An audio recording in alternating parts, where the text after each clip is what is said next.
Israeli Prime Minister Benjamin Netanyahu's decision to bomb Hamas's terrorist leadership in Qatar should send a clear and unequivocal message to the Trump administration that the Israeli leader has absolutely no intention of ending hostilities in Gaza until Hamas is utterly destroyed, and all the remaining Israeli hostages have been returned.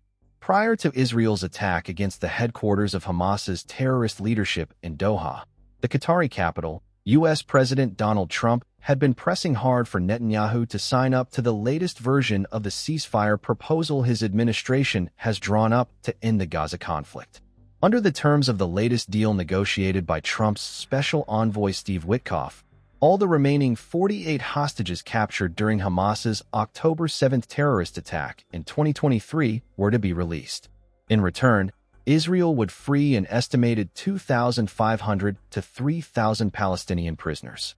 "We're working on a solution that may be very good," Trump said of the proposed deal, while declining to give further details. "You'll be hearing about it pretty soon. We're trying to get it ended, get the hostages back."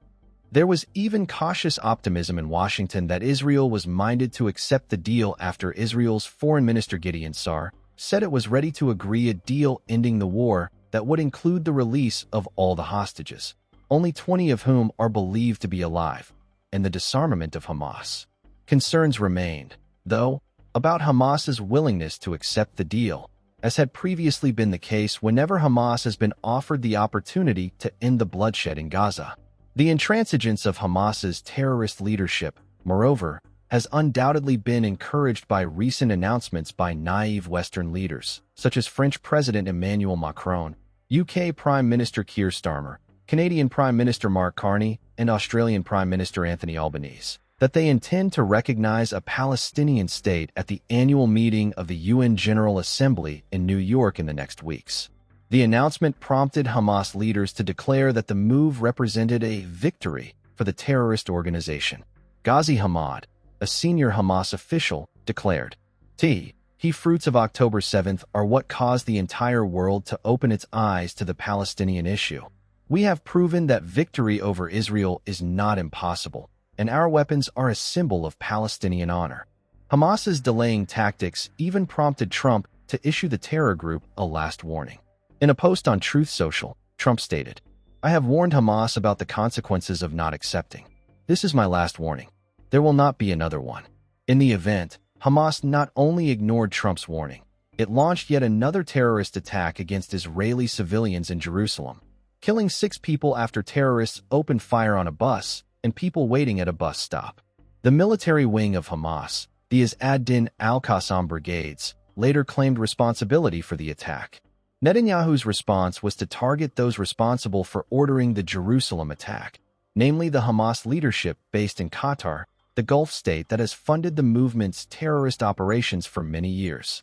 Hamas later claimed that 5 of its terrorists had been killed in the Israeli airstrike on a meeting of Hamas officials in Doha, while insisting that none of them were from the senior leadership.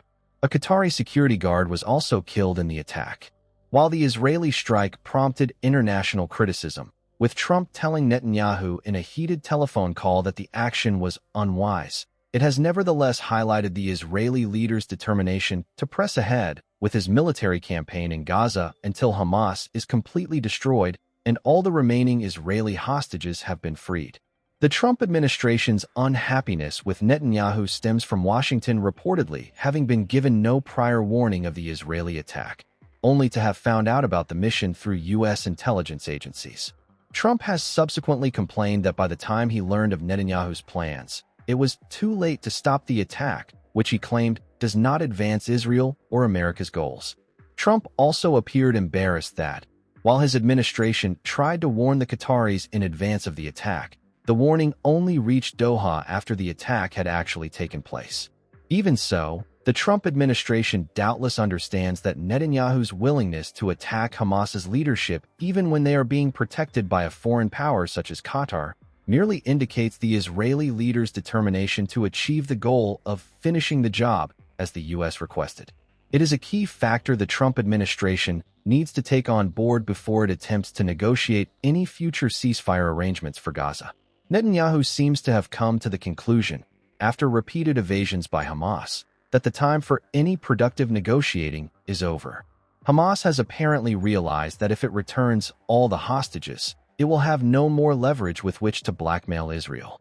That is why Netanyahu will most likely ignore the continuing clamor among some Israelis for a premature ceasefire deal that would enable Hamas not only to hold on to some of the hostages to use as bargaining chips in any future negotiations.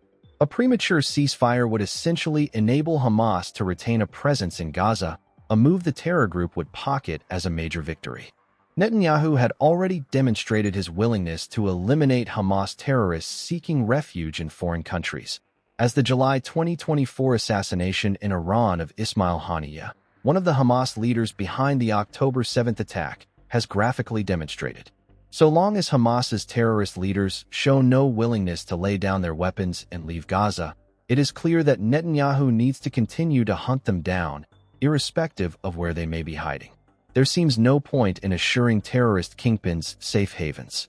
If the Trump administration is serious about bringing peace to Gaza, the region, and ultimately West, as to its enormous credit, it seems to be, then it should continue to support Israel's attempts to destroy Hamas's terrorist infrastructure instead of working on Gaza ceasefire plans that Hamas and its backers have no intention of ever accepting.